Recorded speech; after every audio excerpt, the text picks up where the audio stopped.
just need to have good designs, happy customers, and that's been our goal from the beginning. We have not changed. How do you make sure that the business stays healthy at the end of the day, as well as, of course, making sure that these systems work? Since the hybrid all-in-ones have come out, that has been revolutionary. It's changed how we design, of course. Tariffs are an issue. The ITC going away is an issue. So we're always in the game. We know we stay up with the latest technologies. Most of my customers are very happy with their systems. They perform well. If they don't, we're going to go figure out why and fix it.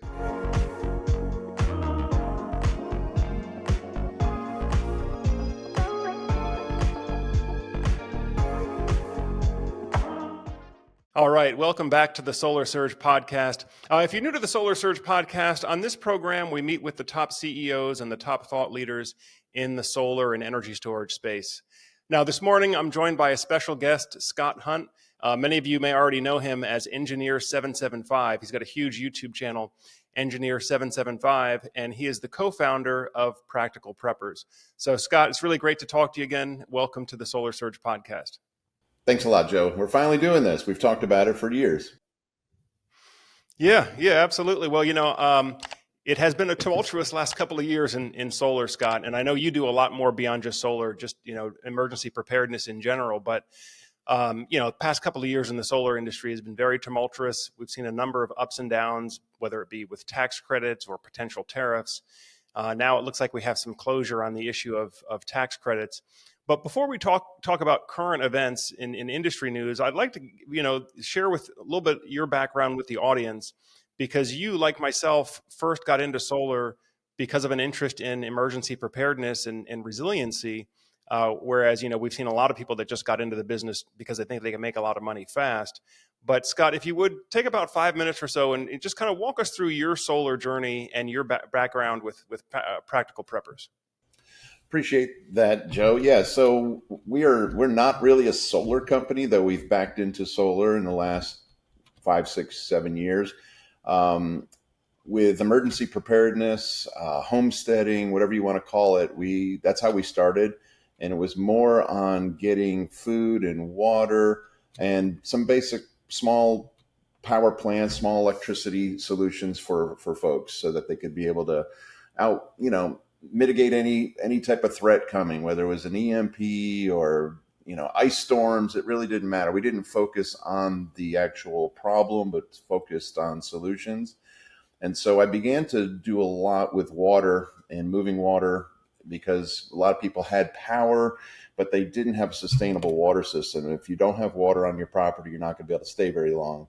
So that was our main focus, was water and food solutions, food storage, food production, food preservation.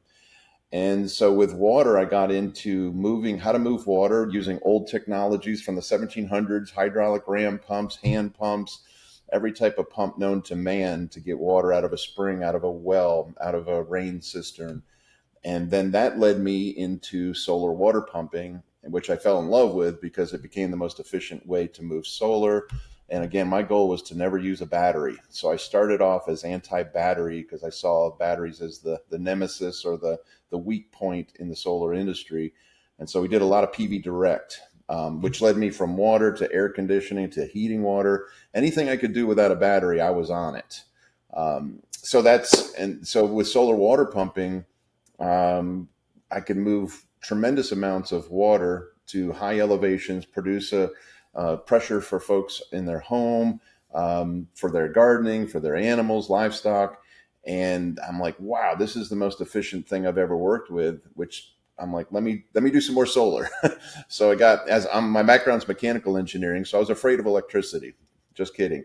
But I got into how to use solar in different ways, but I thought I could basically take a home off grid with the smallest of battery or no batteries if I could do PV direct appliances, PV direct water pumps, heat pumps, all those things. And so that was where I began in the solar industry, was starting with water projects and then getting into more and more, how do I take a homestead or a home off grid? And at the same time, the technology kept getting better and better and better charge controllers, better inverters. I was heavy on generators, gas, diesel, propane, natural gas, wood gasification. So I was doing everything I could with generators and then my PV direct solutions.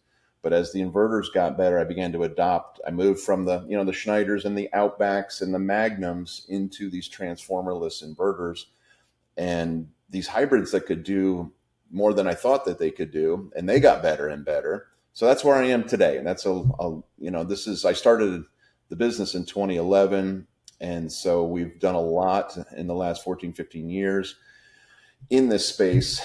And so I just tell people I'm not a solar company where I'm a design engineer that looks at the entire homestead. I'm looking at your water. I'm looking at your HVAC. How do you heat your water?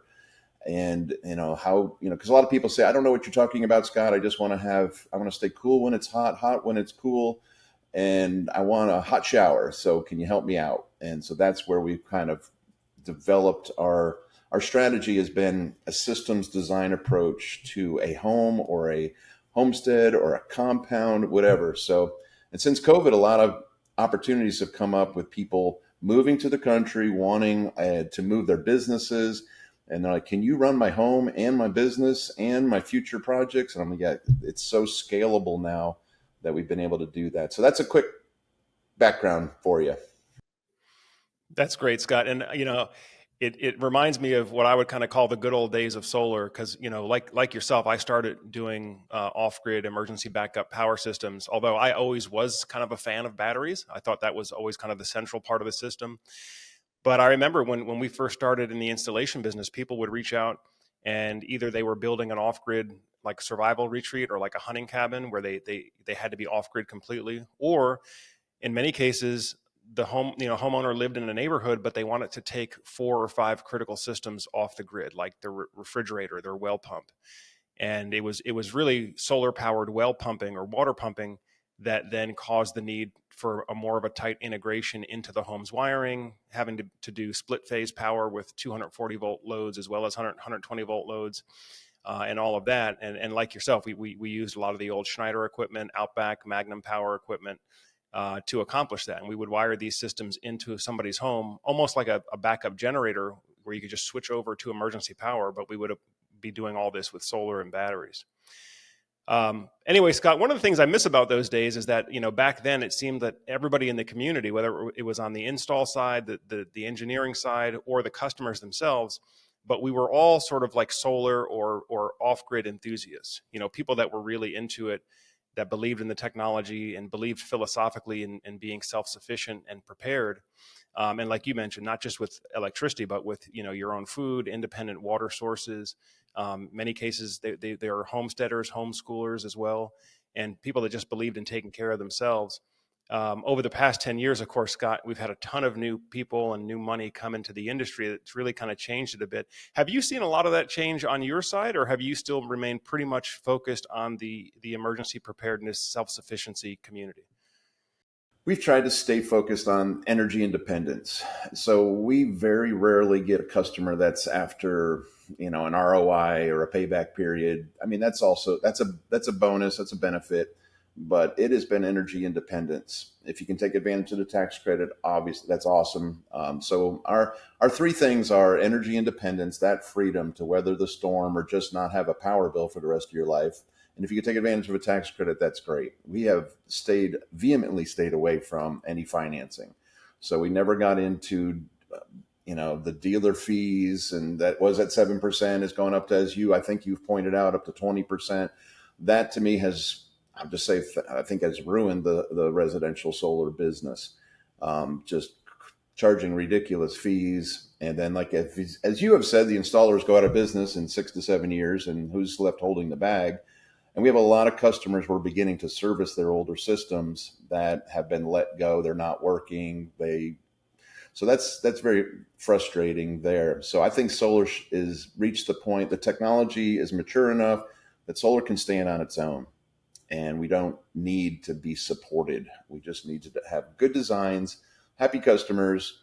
And that's been our goal from the beginning. We have not changed. And so we try to, we have never financed a solar system for anybody, and if they've gone and got financing from a bank, that's fine. That's up to them. But we've stayed away from the solar finance company, like with a passion. I don't know if that answered your question. Yeah, yeah. Well, as we speak right now, I know we have a video that we published yesterday that's getting a lot of views on YouTube about how the whole solar financing engine is kind of unraveling, and then the whole thing relies on being able to charge high fees at the time that the loan is made, and then being able to package and sell off loans to investment funds on Wall Street. And of course, part of that fee is used to compensate the investor with some additional return than what they get. So the thing I don't like about it, Scott, is that the homeowner is looking at a loan agreement that might say 4% or 5% interest, which sounds like a very reasonable interest rate. But then when you apply the dealer fees and add that all the extra that the investor's getting, the investor's really getting more like a 10% return. But the homeowner, in many cases, is ignorant that that's happening because all they look at is the interest rate and the loan amount. They're not really given a full breakdown on all the fees and commissions and everything else that's tacked in there. Yeah, I think they're just looking at their payment, how it was sold. So we try to, our sales approach has always been design from a design side, from an engineering side, not from a financial side. And we always thought and still believe that the finance would follow that the financial, it just, we live it, we enjoy it. My power bill here for our business and our home would be $750, and I pay the minimum connect charge. And so solar works. And I always ask a lot of people that are skeptical, I said, well, just come here, I'll show you. And if they're within driving distance, I just give them a tour and try to show them that we do live off grid. We're not an enemy of the grid. Grid is a nice insurance policy. So if you have grid, we don't tell them to turn it off. Don't make your utility mad.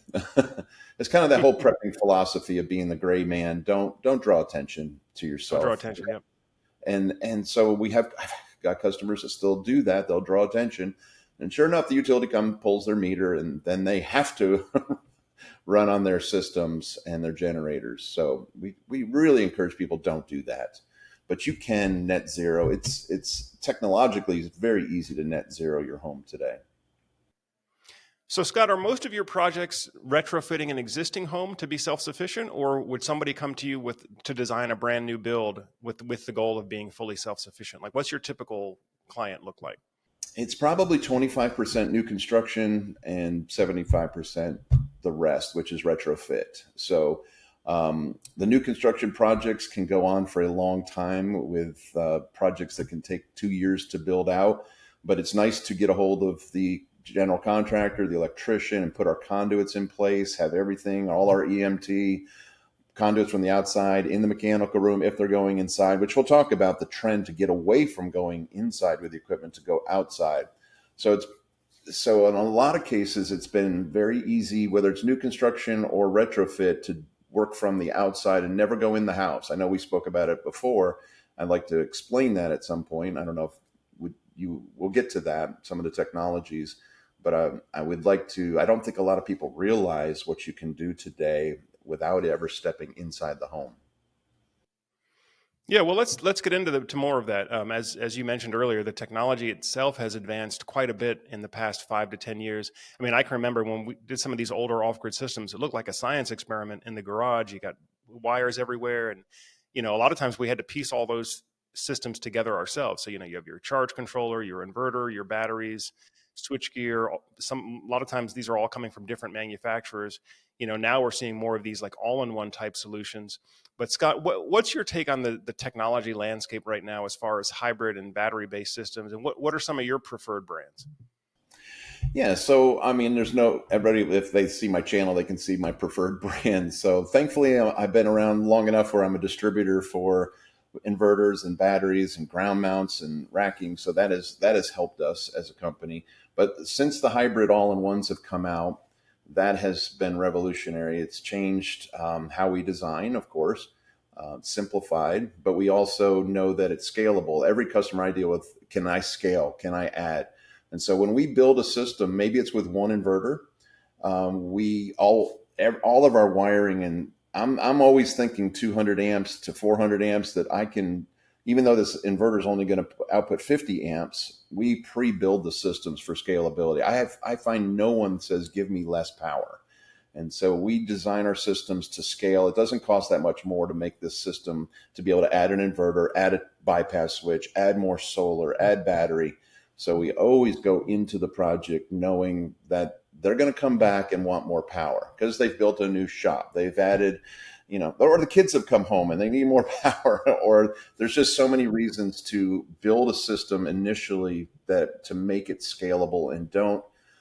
It's kind of like just seeing what they're going to need. When I do a site visit, I'm like, oh, this is your plan. Let's build it with, maximize a single inverter, single array, single battery bank, but knowing that we're going to scale this thing maybe in a couple of years. It's fun to go back to a project like that and just be able to put another inverter in. All the wiring is done. And it's just basically adding and paralleling versus having to pull everything off the wall and rebuild it. So the inverter technology is so good. As if you watch my channel, I'm predominantly Sol-Ark. I've been with them for 10 years. They don't pay me. I just work. I just use their equipment, and we've developed a really good relationship. And I'm brand loyal to a fault, whether it's the vehicles I drive or the inverters I use. And once they treat me well, I stick with them. And that's paid off. It pays off tremendously with tech support. As I'm monitoring 250 inverters now. And so I got a lot of data from all over the country, cold climates, hot climates, humid, whatever, out in the ocean. So it's just nice. The hybrid inverter space has been awesome. And there's a lot of competition now, as you know. But I stick with what works. And when it comes to batteries, it's the Wild West. I mean, I deal with 14 different companies, and they keep improving, costs coming down, thankfully. And so a lot of times it's what battery fits for your project, what battery fits in this space. And so there's every form factor known to man today, which is great. And I have some opinions on batteries, and I have, as I do on inverters and solar, ground mounts and bifacial. So we'll get into some of the tech. The tech is wonderful. So can you do this now? I just try to give people the confidence that you can totally net zero your home. We don't do critical loads panels anymore. There's no backup loads panels. That is a thing of 5-6 years ago. So we never do that. We basically I can put electricity on every breaker. Now I might not be able to run everything simultaneously, but I can power everything you have. And that includes your chop saw, your 6-ton HVAC, your lathe, whatever your shop is. Sometimes people have a serious power load, or your EVs. And so it's fun from my perspective to be able to run anything they throw at me. Yeah, yeah. Well, that is one thing I've noticed too over the past few years is these battery-based systems are getting much, much higher capacity. I can think back to 2018 when the Sol-Ark 8K first came out, and really at the time it was kind of a first of its kind hybrid inverter because it took the inverter charger function and the charge controllers, and then put it all into one box. And then when they came out with the 15K, they integrated the whole house 200 amp transfer switch into the inverter as well, which I think really streamlined the installs. What was your experience? And is the 15K the model that you use most frequently? Yes, it is. And it's not the 200 amp transfer switch, it's the 200 amp pass through. And that's really not a transfer switch, though they do have obviously the 1741 transfer switch when the grid goes down. But that 200 amp pass through capability completely revolutionized what I do. And a lot of people don't understand that. And they still will go back and try to buy a 12K. And I'm like, no, don't do that. Buy the 15K. You'll be so much happier. So we take a whole home approach. Like I said, there's no backup loads. And I thought load shaving was going to be the thing that revolutionized the solar industry back, talking to Savant and Lumen and Span. And I'm like, that has not been the case. Even Sol-Ark went into that, developing a grid load control, a 14 relay machine, and that never came to be. So we do not do load shaving. We have found it to be cheaper to either add an inverter, add capacity to run the whole home. And so if people really want that, or if they can live within the single inverter with a 200 amp pass through, that's covering 95% of homes.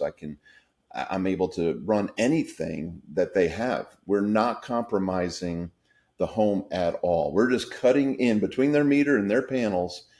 I bypass a utility required disconnect and an inverter that has this crazy 200 amp pass through. So that's been going on for almost 4 years. That has revolutionized solar.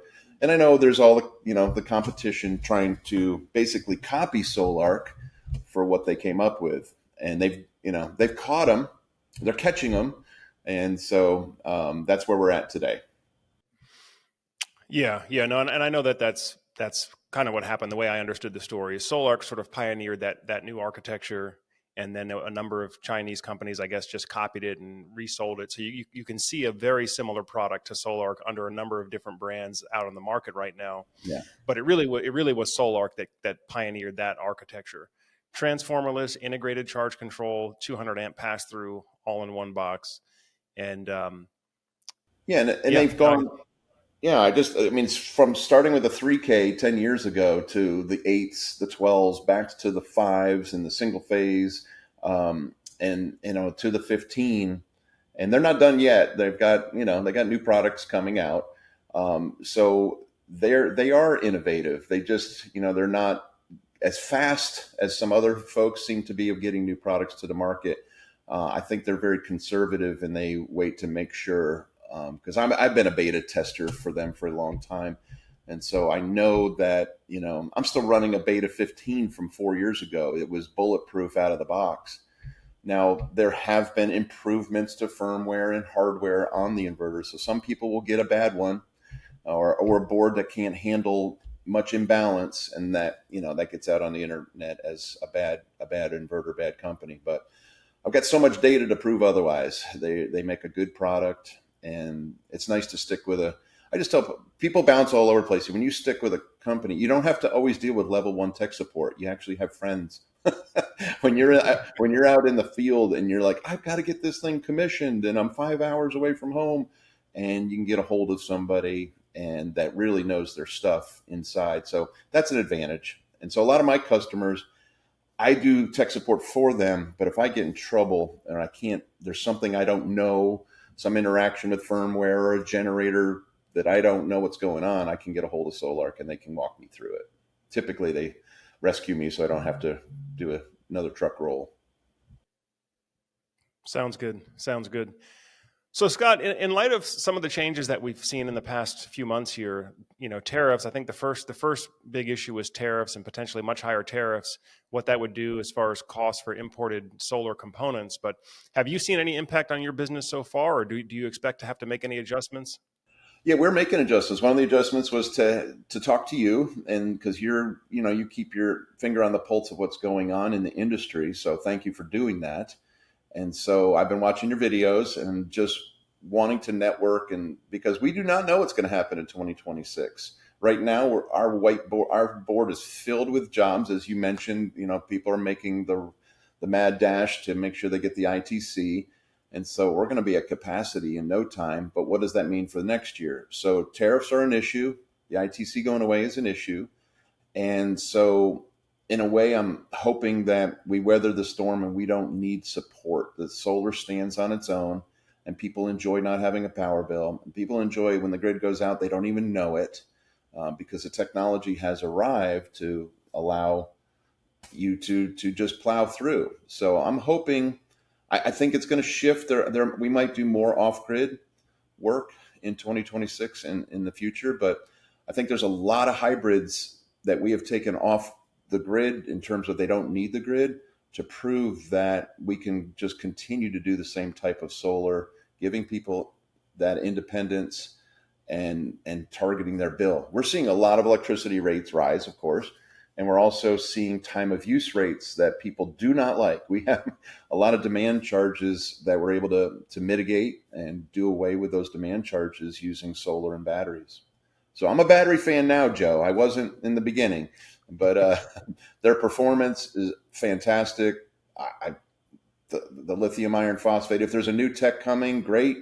I'm hopeful for sodium and some other things, but I just I think there's some other cool technologies. Fuel cell integration with solar is coming.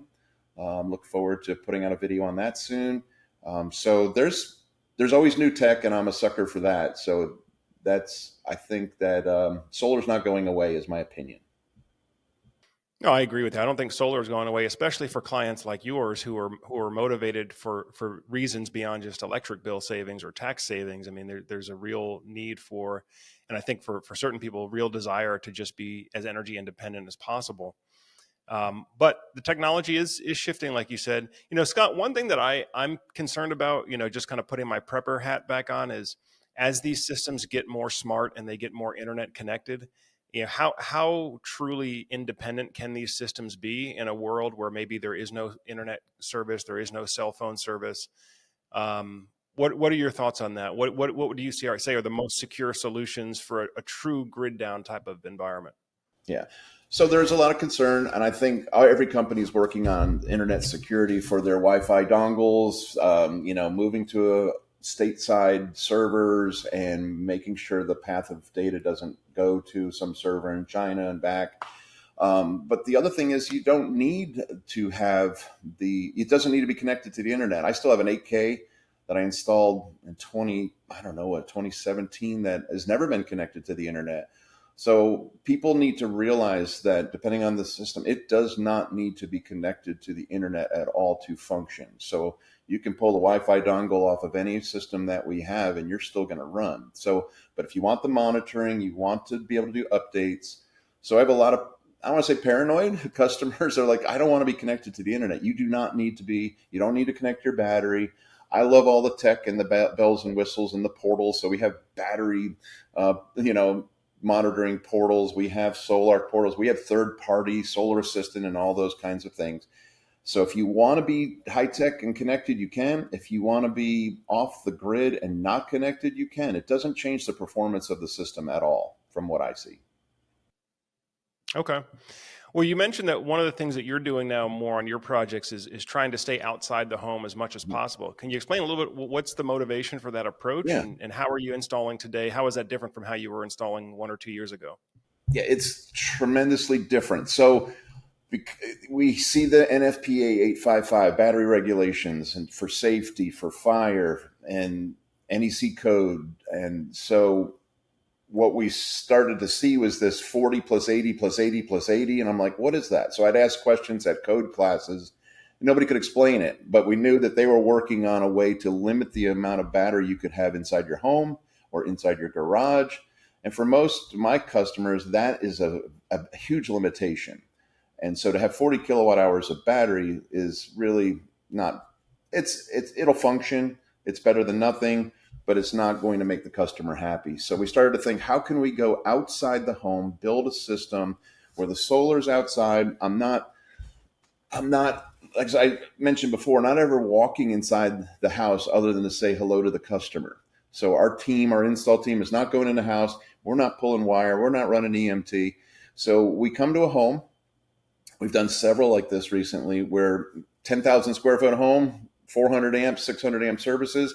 If we can get a hold of the feeders that feed the panels inside this home, whether it's 2, 4, 6, 10 panels, we can then grab those feeders and build our system outside and even build it under the array. Say the solar array is way away from the home, 400 or 500, we've gone to 1,000 feet. And there is a break even, there's a cost calculation on, PV conductors, DC conductors versus AC conductors. Where's the optimum place to put your inverters and batteries? We put them in power sheds. And then now with the batteries being able to be outside, the inverters, NEMA 3R, NEMA 4R, we've gone outside. And I never thought I would do it because I didn't want to put this huge investment out in the weather. So we try to at least put it under an array or put it in a building. But being able to show up at a job, do all our trenching, ground mount building, inverters and batteries outside, it's kind of fun to be able to take that house. I call it hijacking the house. We don't ever go in that house, but that house, when we leave, is completely capable of being off grid. It still has grid support, still have generator integration. We go through basically the outside condensing units on the HVAC and put micro air soft starters on it.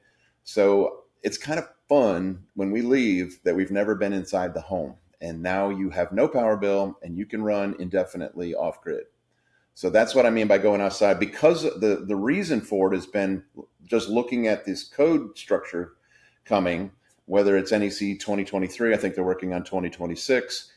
it's going to greatly limit the amount of storage capacity. So we've gone outside, and then we've scaled it to our Luna vaults, which are shipping containers, 20-foot containers that you can give you a full 300 amp capacity continuous with large battery banks. But those are that's for giant residents and, businesses and stuff like that. But I still can't get into the C&I space. I'm so stuck in residential.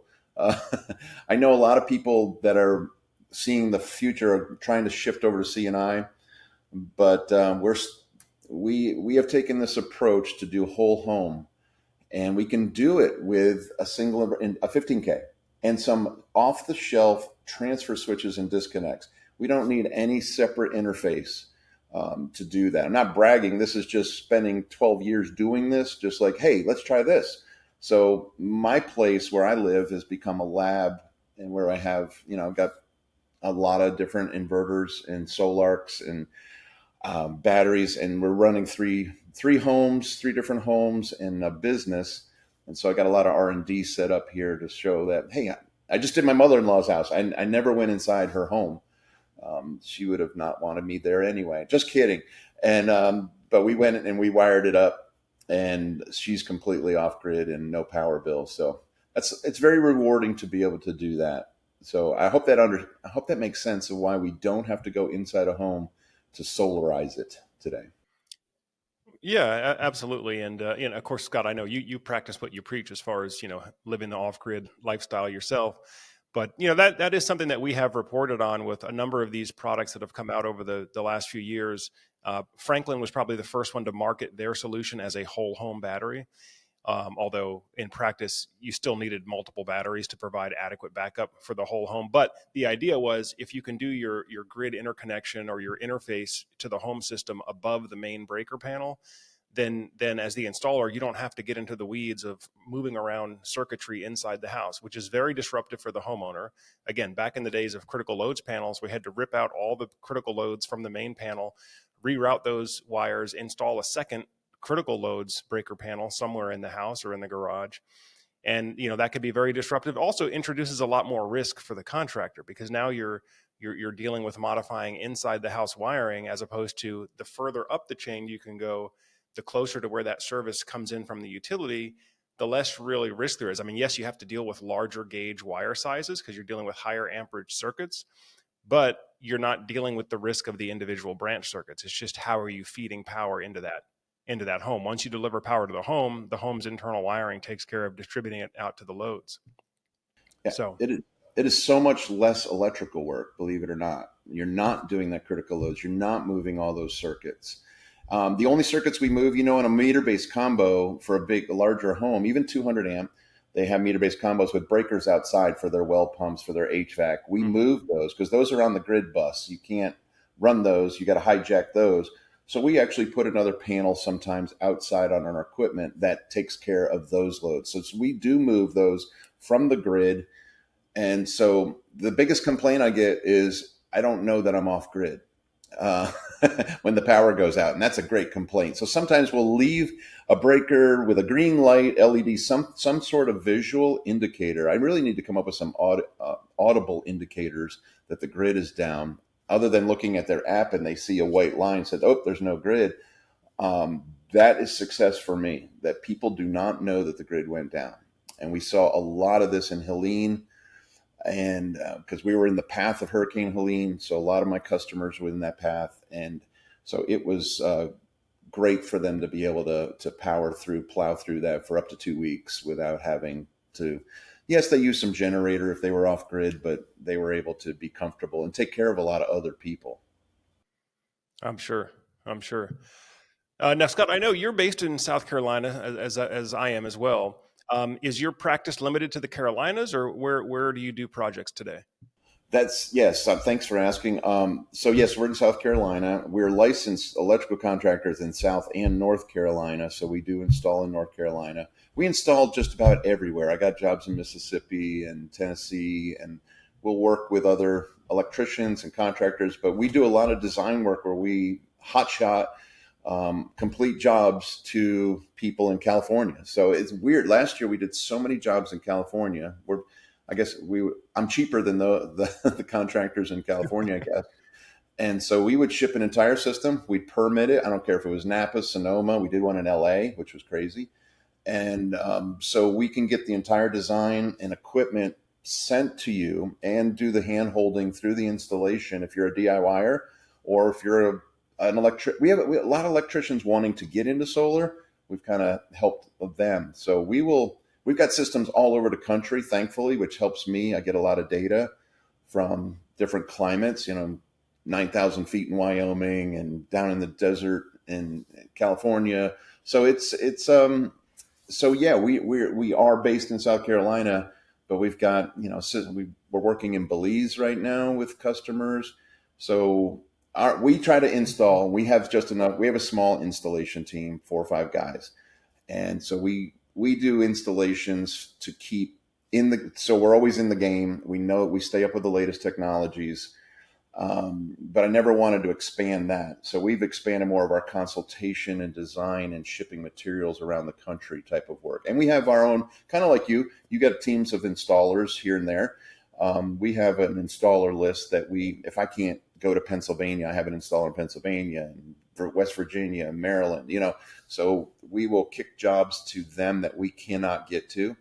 The consultation service has been really good for us, and people can sign up and if they send me enough pictures and drone shots and videos, we design their system together and then we give them a quote. And then if they like it, we send them all the material.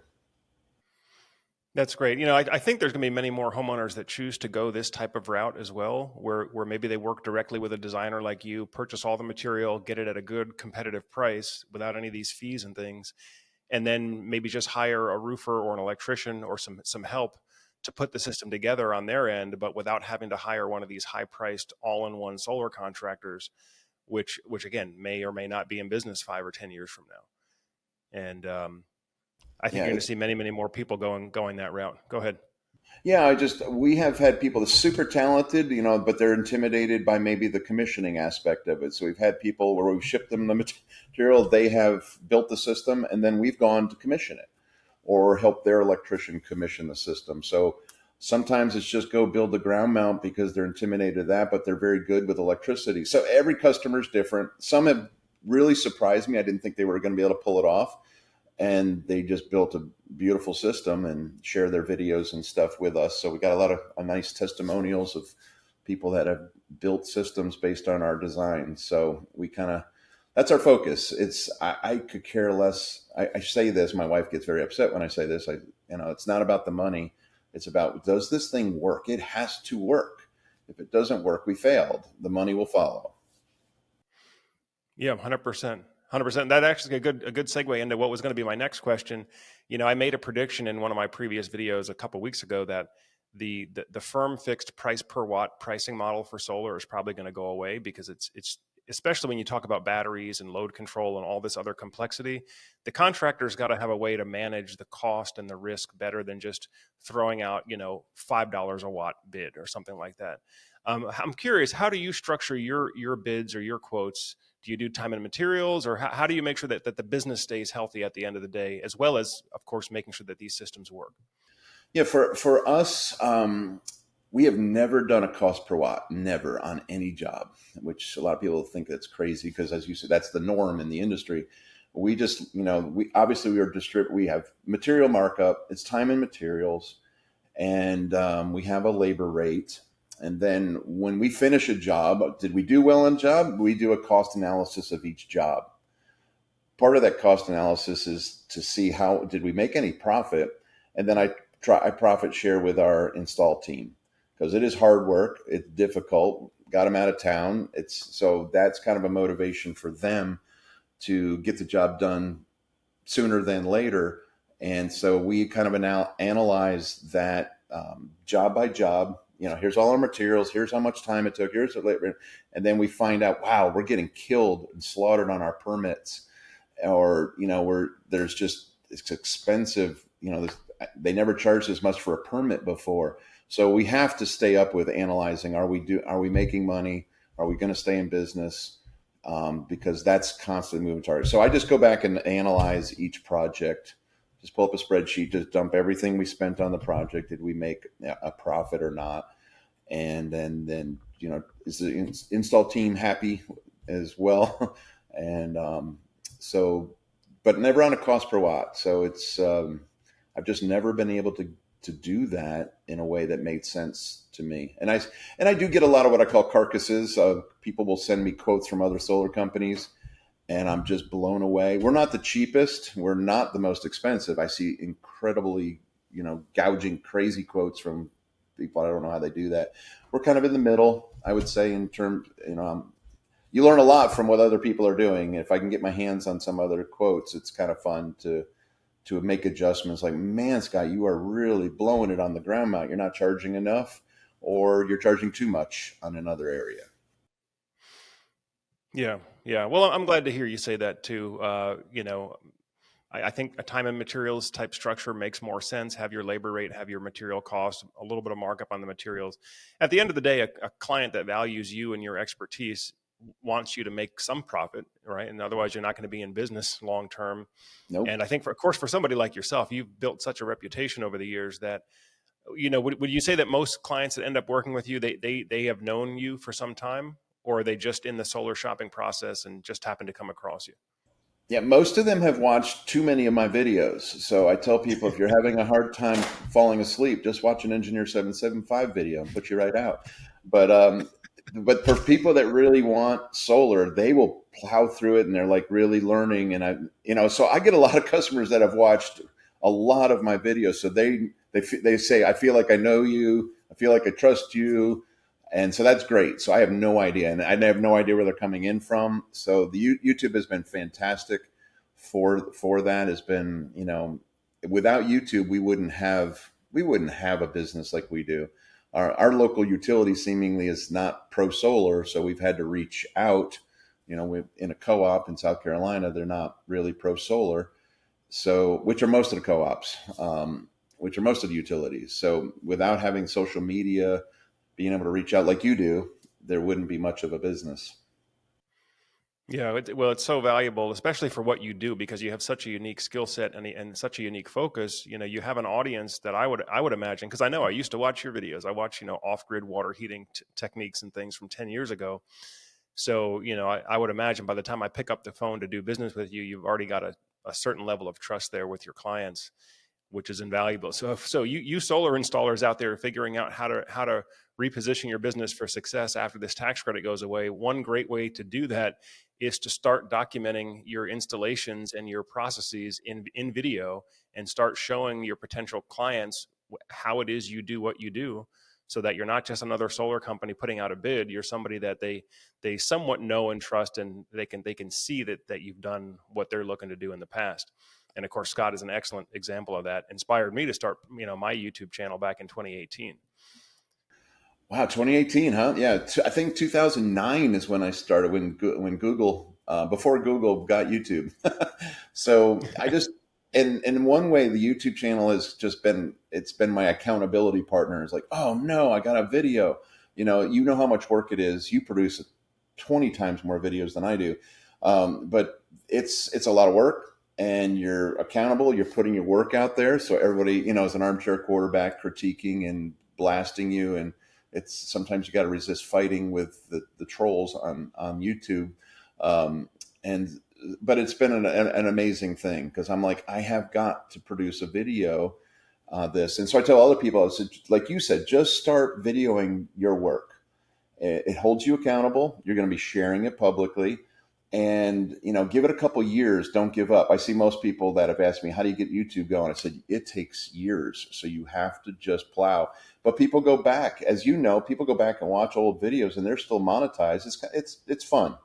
I find YouTube to be very rewarding. It's a lot of work, but it's rewarding. And so I don't know how many videos do you put out a week?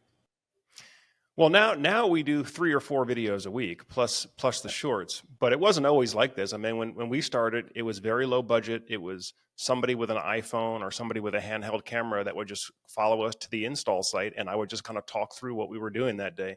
So it doesn't have to be this overproduced thing. Obviously now we have a bit of a studio set up here, and I do a lot of the recordings right here. But, you can get started with the cell phone you already have, a couple $20, $30 microphones from Amazon, and you're in the game, right? YouTube doesn't charge you to get started, so you can get in the game at a very low cost, and then as you start getting more traction, of course, you can invest more into the production of it. That's where, I mean, this is my YouTube channel, folks. I do all my videos are on my phone, which you can tell by the poor quality. But we always said it's about the content, and I'm like, oh no, it's the end of the day. We're hot. I'm like, I got to shoot something, but it's usually on my phone. Yes, I use a drone occasionally, but it is all cell phone and maybe a GoPro footage if I have the time. But I used to have a USB horrible camera, and I used, the biggest comment I got on my YouTube videos is like, "You are making me sick." Just not being able to follow everything. So we've made some improvements. We're not as sophisticated as you are, Joe, but we need to improve in that area. Yeah, well, we're still a pretty low budget operation here as far as the camera equipment we have. But I know for the first year, or no, I told myself 25,000 subscribers. I think it was not until I had 25,000 subscribers was I going to buy a real YouTube camera. I was just going to use my phone, which I already paid for it. So, Right. you can definitely ease your way into it. Well, Scott, I know we're getting close to the top of the hour here, and certainly would like for you to be able to share with the audience, what is your outlook on where does the solar industry, particularly the off-grid battery-based prepper part of the solar community, what is this going to look like in 2026 and beyond? Yeah, I'm hoping that part that you just mentioned is never going to go away, that might increase for us that do that kind of work.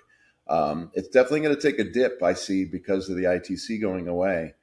And but I think if people realized what the solar can do for them, that they would have a different mindset. Again, there's no critical loads. It's your whole house. It's the whole house. It is so nice. And once you experience your first outage or two, and you didn't even know you had an outage or two, you're pretty happy. So I like to say most of my customers are very happy with their systems. They perform well. If they don't, we're going to go figure out why and fix it, because we've had bad products that we've had to replace and fix. I won't name those names, but I think the off-grid market is here to stay. I don't think solar's going away, but it's going to be hard if the model was for your company, solar financing and rooftop solar and doing critical loads panels. I don't know. So I don't have the crystal ball. We're trying to position ourselves. This is one of the reasons wanting to talk to you, to get out there and let people know again how we do solar is different than what I see. I see a lot of manufacturers talking about solar, and they haven't installed solar either in their life, or they installed solar when they were a teenager or a long time ago. The installation game is different. So it worries me that products are being made based on some theory and not reality that's in the field. So that's what I want to try to communicate to people, that solar is so much more capable than they might think. They'll be surprised, because we go to a place, sometimes we retire meters. We're getting rid of, some homes have multiple meters, 2 meters, sometimes 3. Wouldn't it be nice to not have that minimum $30 to $40 bill? We get rid of the meter. We subfeed that other shop and that other building. So there's a lot of things I think people don't understand.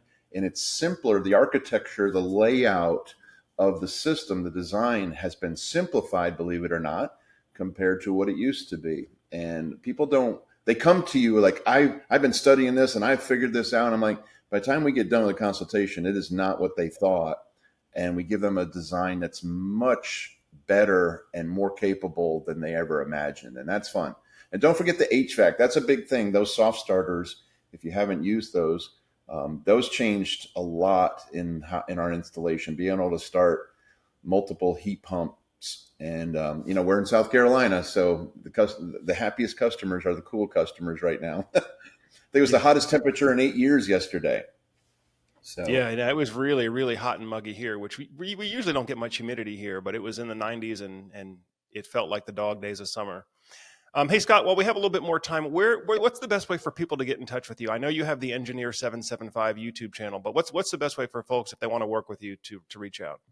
Yeah, so we have a website, practicalpreppers.com. We've had it for years. There's a consultation service you can sign up for if you go to the website. Email is practicalpreppers@gmail.com. Keep it simple there. And, so of course the YouTube channel, Engineer 775, and we're on every social media from TikTok to LinkedIn to you name it. We kind of cut and paste our content and put it around on the different social medias. So a lot of different ways to get a hold of me. If you want my undivided attention, the consultation service works really well. We do a 1 hour consultation, but we get a lot of prep for that. It's not just meeting you for the first time. You are sending pictures and ideas and your plans into a Dropbox folder that's between you and I. And then we can get to work and design you a system. So we got enough systems out there. I usually like, oh, he's like that guy, or it's like the one I did up in North Dakota, or it's very similar. So it's nice that we have a database of designs that we pull from, and we have some fun projects too. Things like sailboats with inverters on them, and crazy projects on the islands, and a lot of bunkers and things that are not normal. Always got to have a lot of the not normal there too. So we like to think out of the box when it comes to making electricity. That's great. Well, folks, this has been a chat with Scott Hunt. Again, he is the co-founder or the founder of Practical Preppers, and of course has the Engineer 775 YouTube channel. He is an expert when it comes to off-grid and battery-based systems. So go look him up if you're looking to do a project. And again, I think a lot more folks are going to choose to go this route where they work with an expert like yourself, design the system, get all the equipment, and then maybe bring in some help from an electrician as needed to help round out the system, as opposed to going to your local solar company, which may or may not be here, 2, 3, 4, 5 years from now. So, Scott, anything else that the audience should know about solar, off-grid preparedness? I'll let you have the last word. Yeah, I just tell people it works, and I'm fine being challenged, And I also put out invites to come see it because I have fun showing everybody how it works and the different ways in which solar can be a great solution for you. So don't worry about that ITC. Come check us out. Sounds good. Well, folks, we'll leave it at that. Thank you for spending some more time on the Solar Surge channel. And as always, I'm Joe Ordia here, encouraging you to get prepared and be empowered. Thanks for watching, and we'll see you on the next episode.